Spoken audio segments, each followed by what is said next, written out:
ஒரு தடவை சொன்னா 100 தடவை சொன்ன மாதிரி. அண்ட் நான் ஆக்சுவலாக ஒரு விஜய் ஃபேனு. இப்படி வந்து என்ஜாய் பண்ணுவேன் அப்படிங்கிற நினைக்கல. One of the most memorable day in my life நான் சொல்லணும். டைலாக்ஸ் எல்லாம் ரொம்ப பிடிச்சிருந்தது. அந்த ஒரு தடவை சொன்னா 100 தடவை சொன்ன மாதிரி. ப்ரோ தலைவர்னாலே மாசு ப்ரோ.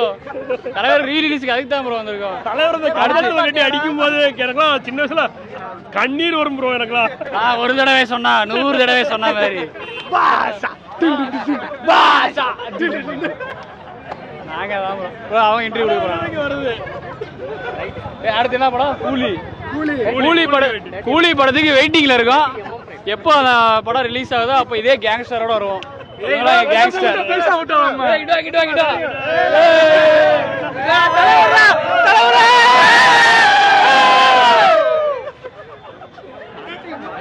கூலில வாப்பா ப்ரோ. படம் வருது. ஸோ உண்மையாலுமே அந்த தேட்டர் எக்ஸ்பீரியன்ஸ் வந்து ரொம்ப மிஸ் பண்ணுறோம். பழைய காலத்து படம்லாம் தேட்டரில் பார்த்தாலே அந்த எஃபெக்ட் மாஸாக இருக்கும். அதுக்காக தான் வந்திருக்கோம். தலைவர் இந்த படம் நடிக்கும் போதெல்லாம் நாங்கள் பறந்ததே இல்லை. நாங்களாம் 2K கிட்ஸ். அதனால் இப்போ தேட்டரில் பார்த்து என்ஜாய் பண்ணலாம் வந்திருக்கோம். நான் பார்த்துருக்கேன். இதில் நான் 90s கிட்ஸ் தான். வேறு லெவலு. இப்போ வந்து தேட்டரில் பார்க்கணுங்கிறதுக்காக ஒரு ஆர்வத்தோடு நான் வந்திருக்கேன். வேறு லெவலில் இருக்கும்.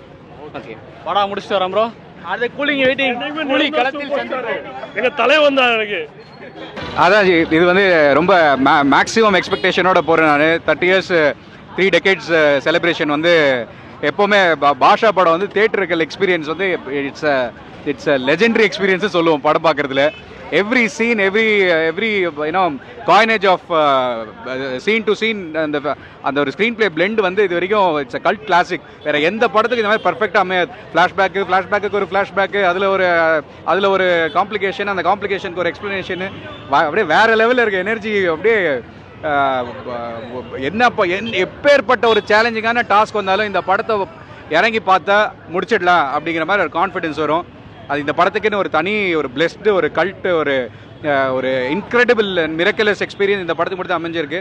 எஸ்பெஷலி ஈவன் ஒரு வில்லனை ரசிச்சிருக்காங்க இந்த அளவுக்குன்னா அது வந்து இந்த படத்தில் இப்போ வரைக்கும் அது பேசுகிற ஒரு டாபிக். அப்போ தலைவர் வந்து இந்த படத்தில் அதுக்கு ரொம்ப அவரோட டோட்டல் அந்த ஹேர் அந்த நடந்து வரும்போது அதில் இருக்கிற ஒரு எனர்ஜிலேருந்து அந்த ஃபுட்டில் வர ஷூஸ் போட்டு வர அந்த இதில் வரைக்கும் டோட்டலாகவே அப்படியே அதை ஹோல்ட் பண்ணியிருப்பார். அது வேறு எந்த ஒரு ஆக்டருக்கும் அமையுமா அப்படிங்கிற, ஏன்னா மற்றவங்கள இது பண்ண மாதிரி சொல்ல, பட் தலைவருக்குன்னு அமைஞ்சது அது வெரி வெரி யூனிக். ஒரு முடி நடிக்கிறது, ஒரு ஷூ இது பண்ணுறது, அது எல்லாத்தையும் கேரக்டரில் கொண்டு வர்றது, அதுக்கு இவ்வளோ ஒரு இம்பேக்ட்டு அது கதையோட அது பிளெண்ட் ஆகி பண்ணது இந்த படத்தில் அருமையாக அமைஞ்சிருக்கு. Hats off to Suresh Krishna sir for bringing out the best of Thalaivar in this. And Thalaivar இல்லாமல் தலைவரோட ஒரு அந்த cinematic and enigmatic style of the super star அப்படிங்கிற அந்த ஒரு பீக் ஐகானிக் பீக் லெவல் வந்து மிட் 95ல் வந்தது, மிட் 90ஸ்ல வந்தது. இப்போ வரைக்கும் 30 வருஷமாக இறங்கி அடிக்குது. Every time you watch it this film will have a blockbuster success story written all over it, even for the next couple of decades நான் சொல்லுவேன். அடுத்த 20 வருஷம் ஆனால் கூட இதே பாஷா 50 வருஷம் செலிப்ரேஷன், கோல்டன் ஜூப்ளி செலிப்ரேஷன் அதுக்குன்னு ஒன்று வச்சா கூட இந்த படம் it will still sell like hot cakes. அதனால் hats off to Thalaivar. Heartiest congrats to his golden jubilee celebration. நாங்கள் எல்லாரும் எக்ஸைட்மெண்ட் மேக்ஸ் மோட்ல இருக்கோம். அதுவும் கூலி வந்து I'm sure it's gonna be a global blockbuster success. 1000 crores Tamil சினிமாவோட ஃபர்ஸ்ட் படங்கிறதுல எந்த ஒரு ஆட்சேபனையும் கிடையாதுங்கிறத நான் ப்ரௌட். ராகவேந்திரன் என் பேர் வச்சதுக்கு வந்து ஒரு சூப்பர் ஸ்டார் ரஜினிகாந்தோட ஃபேனாக, என்னோட குருவா, அவருக்கு நான் சிஷ்யனாக இருந்து அவரை பார்த்து நினச்சி அவரை பார்த்து ரசித்து அவர் படத்துலேயே ஜெயிலரில் ஜூனியர் ஆர்டிஸ்டாக டெபியூ ஆகி நான் இப்போ ஒரு 2 படத்தில் கமிட் ஆகி ஒரு நடிகனாகவே வரேங்கிறது வந்து எனக்கு ஒரு மிகப்பெரிய ஒரு ஃபீல். அதுவும் நம்ம ஸ்கூலில் ஜூனியர் லோகேஷ் கனகராஜ் சார் வந்து அவர் இன்டர்வியூலேயே என்னை சொல்லி அறிமுகப்படுத்தி வச்சது, ராகவேந்திரன் பேர் சொன்னது எல்லாமே எனக்கு ரொம்ப ஒரு நல்ல ஒரு மூமெண்ட்டாக இருக்குது. 20 வருஷம் நான் வெயிட் பண்ணேன் வீட்டில் கன்வின்ஸ் பண்ணி நடிகன் ஆகணும்னு. இந்த ஒரு மூமெண்ட்காக, இந்த ஒரு செலிப்ரேஷனுக்காக, இந்த ஒரு டெக்கேடில், இந்த ஒரு தலைவரோட எராவில், அவரோட ஒரு கோல்டன் ஜூப்ளி இயரில் நான் ஒரு நடிகனாக போகிறேங்கிற ஒரு ஃபீலிங்கே எனக்கு ரொம்ப அருமையாக இருக்குது. 2 படம் முடிச்சுட்டு அது ரிலீஸ்க்கு இருக்குது. இந்த அடுத்த 6 மாதத்தில் ரிலீஸ் ஆகும்னு நினைக்கிறேன். ஸோ அவர் பர்த்டேக்குள்ளே இது வந்ததுன்னா அதை விட ஒரு மிகப்பெரிய கனவு எனக்கு வேறு எதுவுமே கனவு நினைவாகிறது வந்து வேறு எதுவுமே கிடையாது. ஸோ பாஷா என்றைக்குமே பாஷா தான். ஒரே பாஷா, ஒரே சூரியன், ஒரே சூப்பர் ஸ்டார், ஒரே சந்திரன், only one, unique one, super one, spiritual one. எங்கள் தலைவர் மாதிரி இந்த உலகத்துலேயே வேறு யாரும் கிடையாது. இதுக்கு முன்னாடியும் இல்லை, இனி வரப்போவதும் இல்லை. Maximum bro.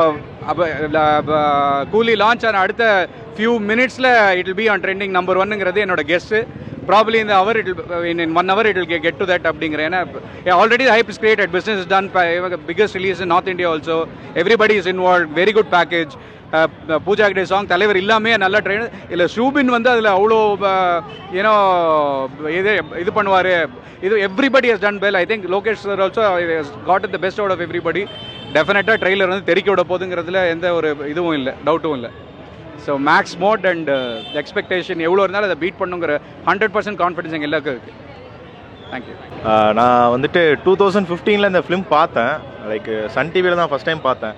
பார்த்துட்டு நாங்கள் சென்னை வர சான்ஸ் கிடச்சிது. ஸோ இன்றைக்கி ரீரிலீஸ்னோடனே ஐ திங்க் ஃப்ரைடே தான் நைட்டு போஸ்ட் பண்ணாங்க ரீரிலீஸ் ஆகுதுன்னு. டிக்கெட்ஸ் புக் பண்ணி இங்கே வந்தோடனே எனக்கு தெரில இப்படிலாம் நான் செலிப்ரேட் பண்ணுவாங்கன்னு தெரியாது. 6 to 60 வரைக்கும் எல்லாருமே செம்ம என்ஜாய்மெண்ட், செம்ம ப்ரெஷரு. லைக் மூவியுமே வந்துட்டு டெக்னாலஜிக்கலி ஸ்பீக்கிங் வந்துட்டு நல்லா ரீஸ்டோர் பண்ணியிருக்காங்க. பிக்சர் அண்ட் ஆடியோ குவாலிட்டி எல்லாமே நல்லா இருந்தது. அண்டு நான் ஆக்சுவலாக ஒரு விஜய் ஃபேனு. இப்படி வந்து என்ஜாய் பண்ணுவேன் அப்படிங்கிற நினைக்கல. One of the most memorable day in my life நான் சொல்லணும். இல்லை நான் ஆமாம் பிறகுல நான் 2001 நான் எனக்கு உண்மையில சொல்லலை. ஒரு FDFS பார்த்த ஒரு ஃபீலிங் தான் இருக்குது. இது ஒரு ரீரிலீஸோ இல்லை KTVயில் அத்தனை தடவை பார்த்துருக்கேன். ஈவன் மீம் டெம்ப்ளேட்ஸ் கூட வந்துருக்கும் நிறையா அந்த படத்தை பற்றி. ஆனால் எனக்கு படம் பார்க்கும்போது ஒரு இடத்துல கூட அந்த மாதிரி ஒரு ஃபீல் இல்லை. லைக் என்னன்னா இந்த படத்தில் வந்துட்டு ஒரு கேமியோ இல்லை. லைக் இப்போ வர படங்கள் எல்லாத்துலேயுமே ஒரு கேமியோ இருக்குது. ஒரு ஓல்டு சாங்கோட ஒரு ஃபோக் வெர்ஷன் பண்ணுறாங்க. இதில் எதுவுமே இல்லாமல் அவ்வளோ கிளியராக சூப்பராக இருந்துச்சு பார்க்குறதுக்கு. ஸோ ஹை எக்ஸ்பெக்டேஷன்ஸ் ஆன் கூலி. அண்ட் இன்றைக்கி வந்துட்டு December 12ங்கிற மாதிரி எனக்கு ஒரு ஃபீல் இருக்குதுங்க. உள்ள பசங்க பண்ண கிரேஸ் எல்லாமே அப்படி தான் இருந்துச்சு. December 12 கிடையாது இன்றைக்கி ஆக்சுவலாக. இன்னொன்று இந்த ரீரிலீஸை வந்துட்டு ஒரு 1 week முன்னாடி அவங்க இன்ஃபார்ம் பண்ணியிருந்தாங்க அப்படின்னா இன்னும் கொஞ்சம் நல்லா இருந்திருக்கும் அப்படிங்கிறதான் என்னோட கருத்து. அண்ட் ஏங்க நான் வந்துட்டு தளபதி ஃபேன் தான். ஆனால் எல்லா படமும் பார்ப்பேன். பட் இன்னைக்கு தலைவர் ஃபேன்ஸோட பார்க்கும்போது எக்ஸ்ட்ரா கிரேஸுங்க. நான் வந்துட்டு இன்ட்ரோவர்ட்டிசம் எல்லாமே விட்டுட்டு நானே எஞ்சி கத்த ஆரம்பிச்சிட்டேன் நான். So very happy. And I miss my dad. எங்கள் அப்பா வந்து தலைவர் ஃபேனு. ஸோ அவங்க தூத்துக்குடியில் இருக்கிறாங்க. அவங்க பார்க்கணுன்னு ஆசைப்பட்டாங்க. வீடியோ காலில் தான் எல்லாமே காட்டினேன். ஸோ அவங்களே ஆசைப்பட்டாங்க இங்கே வந்து படம் பார்க்கணுன்னு. ஃபார்ச்சுனேட்லி எனக்கு அது அமைஞ்சிருச்சு. தேங்க்யூ. டைலாக்ஸ் எல்லாம் ரொம்ப பிடிச்சிருந்தது. அந்த ஒரு தடவை சொன்னால் 100 தடவை சொன்ன மாதிரி அப்படின்னு தான் பிடிச்சிருந்தது. ஃபைட் சீனுக்கு அதெல்லாம் நல்லா இருந்துச்சு. இந்த ரகுவரன் கூட நல்லா இருந்துச்சாரு. எனக்கு வரும் முதல்ல பாஷா, அதுக்கு மேலே மாணிக்கமா பிடிக்கும். ஒரு தடவை சொன்னால் 100 மாதிரி அப்படின்னு சொன்னால் தான் எனக்கு முதல்ல பிடிச்சது. நான் ரஜினி ஃபேன் தான். முன்னாடி வந்து நான் ரஜினியை தான் பார்த்தேன்.